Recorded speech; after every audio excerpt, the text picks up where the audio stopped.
We begin, though, with the busy week of Wisconsin politics, with both chambers in the state capitol in session, as well as the former Attorney General Brad Schimel being appointed to a federal position.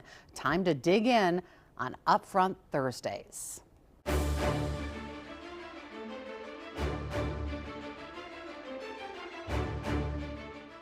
Matt Smith, political director for WISN in Milwaukee and co-host of UPFRONT, joining us once again on this Thursday. Thanks for being here, Matt. Good to see you, Cammie. Yeah, the political work this week is done for both the Senate and the Assembly in Madison. They're on break until the first of the year. There was a flurry of activity in this last few days here. Let's talk about whether anything will make it into 2026. A bill is heading to Governor Evers' desk that would bar the use of public funds to cover health care costs of people in the country illegally. The Senate approved the bill, and I believe 3 Democrats joined in on this. The Assembly passed it earlier this fall. Does it stand a chance with Governor Evers?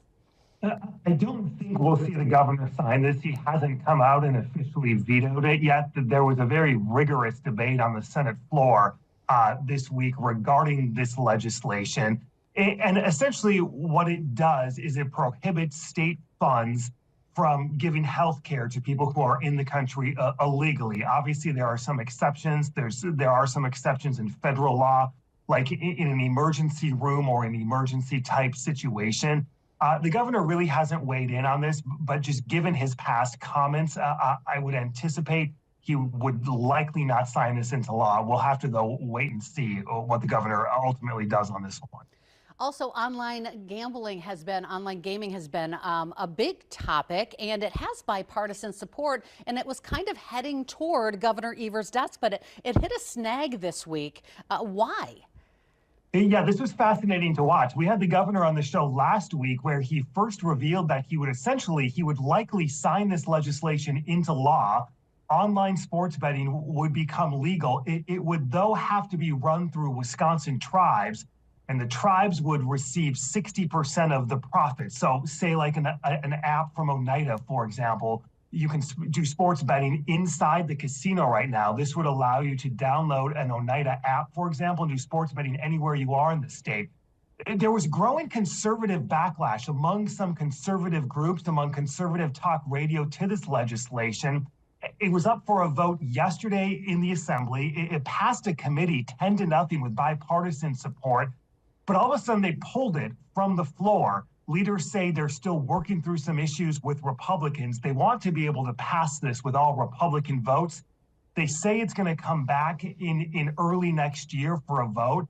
The Senate hasn't really said where their Republican caucus is, so we'll have to see where this goes in the new year. There's a lot of chatter and a lot of lobbying happening behind the scenes on both sides of this. There are major organizations like DraftKings and FanDuel who are opposed. They would essentially be boxed out because of the tribal provision, which is really important for the governor. So we'll have to see where this goes. There's a lot of interest, though, in this legislation. Okay, let's discuss the appointment this week of Brad Schimel, acting U.S. Attorney for the Eastern District of Wisconsin. Senator Tammy Baldwin actually spoke on this publicly, saying this appointment did not follow protocol. So how did he get here? So there was a breakdown in the way this usually or typically works. I'll try to make it brief because it's somewhat complicated. But usually Wisconsin's 2 U.S. senators, whoever they are right now, it's Republican Ron Johnson and Democrat Tammy Baldwin, they compile a list of suggestions. There's then this 6-person commission that will kind of go through and give approval or not. And then eventually one name is sent to the president to nominate to be confirmed by the Senate. Well, nobody made it through this list. They didn't get enough votes, including Brad Schimel. So then you're kind of in this limbo land. And essentially what happened this past week officially is the U.S. Attorney General Pam Bondi nominated or appointed Schimel an interim position, which is 120 days. So now he has this for the next 4 months. And the way he can extend this to essentially become the acting or the long-term U.S. attorney is if a majority of the federal judges inside the federal courthouse in Milwaukee agree that he can essentially stay on or keep his job. So as he's doing the job as U.S. attorney, Schimel told us in an interview that you'll see Sunday that he's essentially going to lobby and work with these judges to convince them to allow him to keep this job. he hopes through the rest of the Trump administration. I've already seen his name on several documents in the federal court system. And he also talked to you about offering Judge Hannah Dugan a plea deal. Yeah, this is an explosive trial that is set to begin in mid-December next week. It is the final pre-trial hearing. It's supposed to be a big deal. This, of course, is the Milwaukee County judge arrested by the FBI, accused of helping an undocumented immigrant evade ICE agents who were in the courthouse. She had just heard that case. The president has talked about this. The attorney general has talked about this. And Brad Schimel this week revealed that federal prosecutors have offered some type of plea deal to Judge Dugan. Her team has not accepted it. They have maintained that she is innocent. So by all accounts, this still does appear to be going to trial.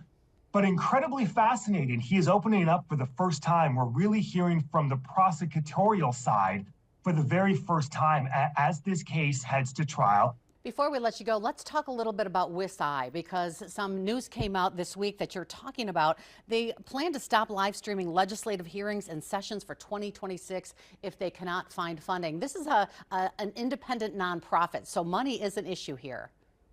It really is. And maybe if you're outside of our world, Kami, where we watch it all the time, not everyone is necessarily in tune, but what it does is it live streams essentially every committee hearing, every legislative session happening in the Capitol beginning to end. No commentary, no nothing. It's essentially Wisconsin's C-SPAN. For years, since their inception, they've relied on major donors to fund their operations. They now need close to $1 million to continue operating through 2026. So they just announced today, actually, that come December 15th, they're going to stop live streaming. They're going to stop all of their programming unless they can get these funds.